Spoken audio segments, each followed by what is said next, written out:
Katherine Ann Power and Susan Edith Saxe were students, lovers, roommates, and fugitives.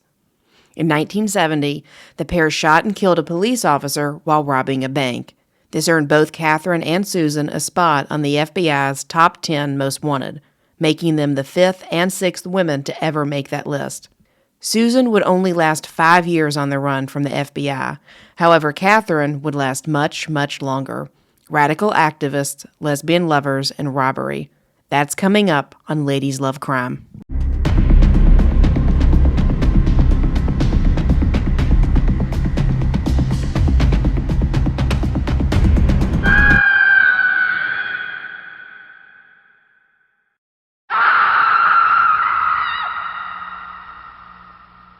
Katherine was your typical type A personality, academic overachiever. She was a National Merit Scholarship finalist, winner of a Betty Crocker Homemaker Award, and valedictorian of her Catholic high school. However, this Girl Scout would grow up to become a radical anti-war activist, becoming involved with extremist groups like the Weathermen and Black Panthers. In 1967, Katherine began college at Brandeis University as a sociology major on a full-ride scholarship. Here is where she began putting her passion into action, becoming actively involved in the anti-Vietnam War movement and civil rights protests. While at Brandeis University, she would meet future co-criminal Susan Edith Saxe, a literature major. Susan graduated college as Katherine was beginning her senior year. These bespectacled and bookish gal pals would go on to form their own small activist group. Both were involved in a protest organization in the sociology department. Here they would meet Stanley Bond, an ex-convict participating in a parole release education program. Katherine would quickly conjure up a romance. Susan would also become infatuated with the ex-con. He would bring with him 2 other ex-convicts from his parole program. These 2 nerdy girls and 3 parolees would go on to plan and execute a daring robbery that would leave 1 officer dead. The summer of 1970 started off horrendously. On May 4, 1970, Ohio National Guardsmen shot and killed 4 students. This set protests off across the country. By June, a majority of Americans thought that campus unrest was the country's major problem. But Americans were also starting to come around and see that the Vietnam War was a big mistake. Stanley got busy organizing students, hoping to stir up a response with national strikes. He appointed himself in charge of all the money that was raised and stolen. Katherine, Susan, and Stanley remained on campus in the summer of 1970 to keep the strike going at Brandeis University. By the time August rolled around, students had voted to stop the strike. However, Katherine and Susan were just getting started, and they were about to make it a September to remember. Katherine and Susan participated in 3 major robberies.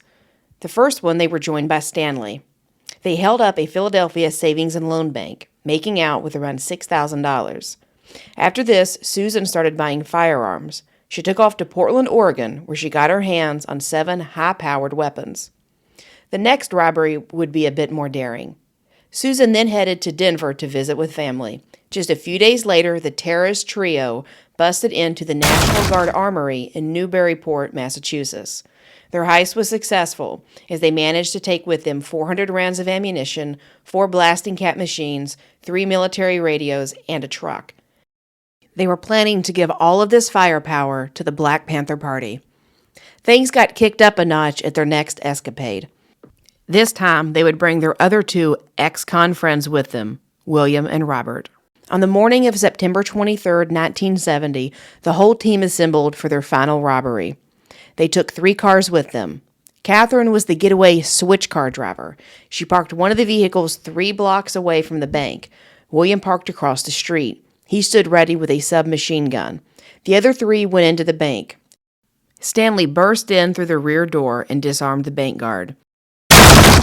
Susan, wearing a red wig and a purple dress, barged in with a carbine and yelled, "This is a holdup." Stanley began shooting and shouting orders, demanding tellers pack the cash even faster. Robert stood at the entrance with a shotgun and a .357 Magnum handgun. The trio ran out the door with 2 bags full of cash.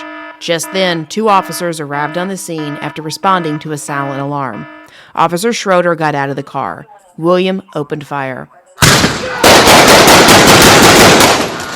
A Boston newspaper described the scene.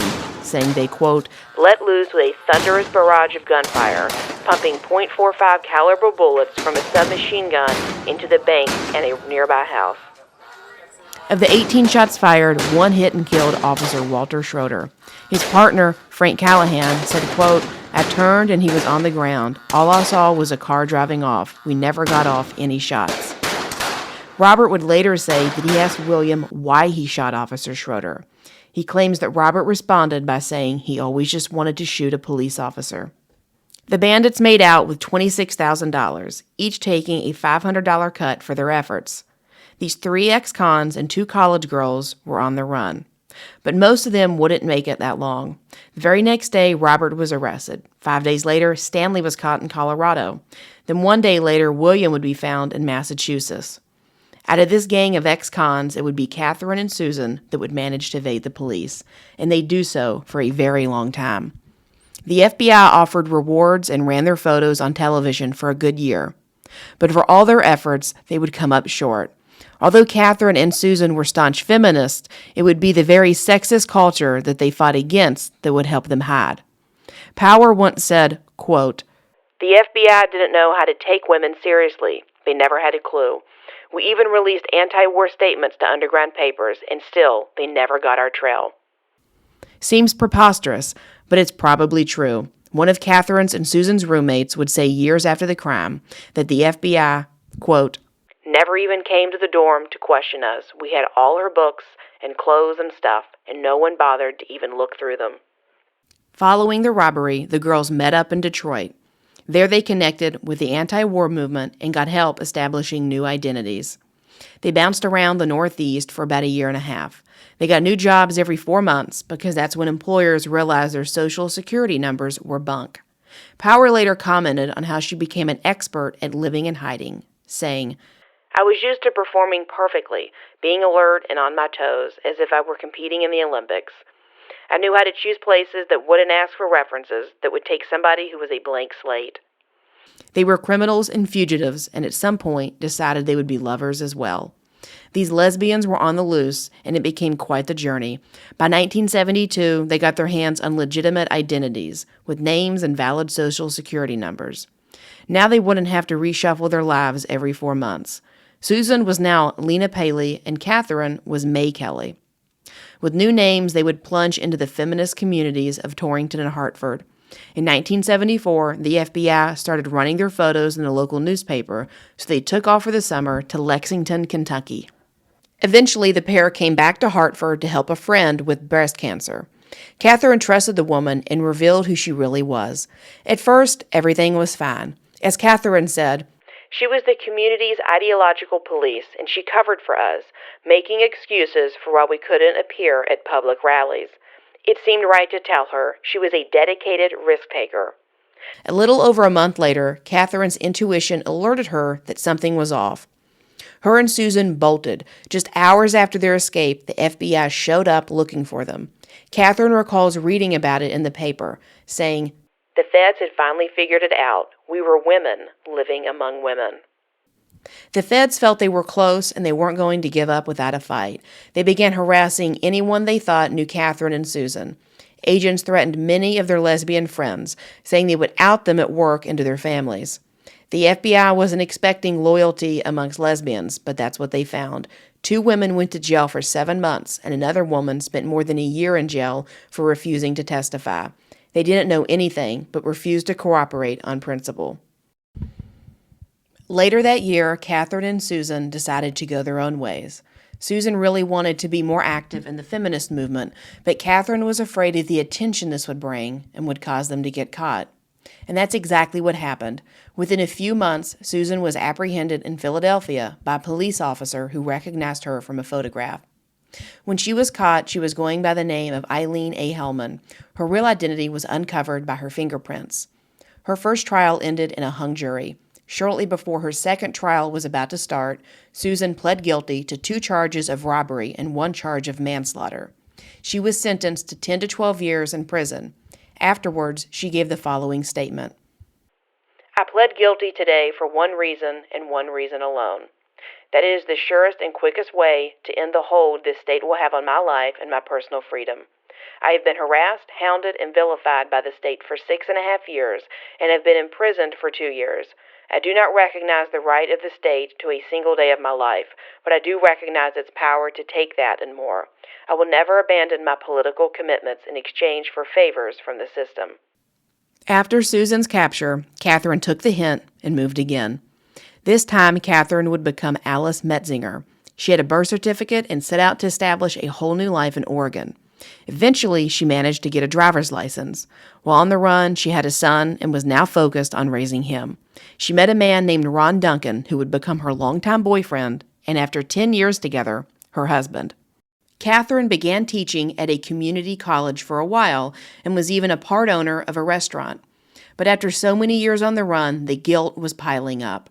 She sold her stake in the restaurant and had her husband legally adopt her son. Once again, she was leaving, but this time she would be surrendering. In 1993, she threw herself a goodbye party, but no one knew where she was going. She told her husband who she really was and then took off shortly after her son started high school. A woman named Linda Carroll helped Katherine grapple with her past. Linda was a therapist that Katherine started seeing about a year prior to her surrender. Katherine was so upset at first she couldn't talk without crying. She remained guarded until eventually telling Linda what she had done all the way back in 1970. Katherine wanted to reconnect with her family, especially since she had a child of her own now. Linda got her in touch with a public defender that helped negotiate her surrender. Katherine was now 44. She'd been on the run for 23 years. She was on the FBI's most wanted list for 14 years until they finally gave up and labeled it as unsolved. She was charged with first-degree murder but pleaded guilty to reduced charges of manslaughter and armed robbery. He sentenced her to 8 to 12 years in prison and 20 years probation. Any violation would put her back in prison for life. He added one more stipulation and said she could not profit from the sale of her story. In court, he remarked, "I will not permit profit from the lifeblood of a Boston police officer. That is repugnant to me." Katherine's own lawyer didn't have much sympathy for her either, saying, "This was not Patty Hearst. This woman is very intelligent and very powerful in her own right. Kathy Power was not Betty Coed swept off her feet." Katherine evaded justice for over 2 decades, but she punished herself mentally every day for the death of Officer Schroeder, saying, "It was like a world-shattering. It was a sharp, intense pain. There was this overwhelming sense of wrongness. This wasn't supposed to be about taking lives. This was about stopping the taking of lives." So what happened to everyone? Robert and William were found guilty for grand theft and the murder of Officer Schroeder. Robert was paroled after 5 years in prison. William was sentenced to life. He denied shooting Officer Schroeder until he was on his deathbed. He said, "I'm very much concerned about my failure to render a condolence. I'm terribly sorry that her father got shot, and that on behalf of myself and other people concerned, I would ask them to accept my heartfelt condolences. I wish we never would have gone to the bank that day." Stanley died before he could stand trial. He was trying to escape prison when the bomb he was making backfired and killed him. While incarcerated, Katherine got involved in a women's spirituality group and wrote poetry for the prison newspaper. She took antidepressants and underwent intensive psychotherapy twice a week. Katherine tried to put her identity back together while also trying to deal with the guilt and shame she was experiencing. Her therapist Linda said she had never seen a psyche more battered. Katherine said, "The central reason I didn't give myself up before is that I was so afraid that my frantic activity was my only weapon against suicide. Prison has taken the activity away, but I have another weapon that I never had before: anger." Her husband still calls her by her alias, Alice. He said she asked about getting involved in a victim-perpetrator reconciliation program. He said he will raise their son, but noted, "It will be an empty life." In 1999, Katherine was released from prison after only serving 6 of her 8 to 12-year prison sentence. She went on to get her master's degree and become an English teacher before settling in Boston. Her 20-year probation, including her moratorium on profiting from her life story, ended in 2013. Officer Schroeder's family isn't buying the remorse. For them, it's a little bit too late. At Katherine's sentencing, his daughter, Sergeant Claire Schroeder, said, "While Katherine Power was establishing her new life in Oregon, learning to cook, establishing a restaurant, and hunting game birds with her husband, my mother was struggling every day to care for us, to provide for us, and to give us a loving home. My mother could not afford such a luxury. Later in a television interview, she would say, I was a senior in high school, and I thought the Vietnam War was wrong, but I don't recall going out and robbing banks and killing people to express myself. Officer Schroeder's nephew felt the same way, saying, I was very angry back then. If this had happened back then, I would have said, put her up against the wall and shoot her. I would have loved to have taken her to my aunt's house to show her what she did, to show her those 9 children. Eventually, he would come around to forgive Katherine Power, saying, for 49 years, I was taught to forgive, by my church, by my father. It gets embedded in you and more as you get older. We have a very short life to live. There's no use hating people. I want my children to forgive. So what's the takeaway? Be cautious. So what's the takeaway? Be careful where your passions take you and the crowd that you hang around. 5 people committed that robbery. 3 of them were complete scumbags and trash who didn't care about who they hurt or what they did. William just wanted to shoot a cop. Stanley died trying to get out of prison. He wasn't showing any remorse or trying to take account for what he had done. And Susan, she said she didn't have any remorse. She was just taking the deal basically to get out of the trouble and not have to run anymore.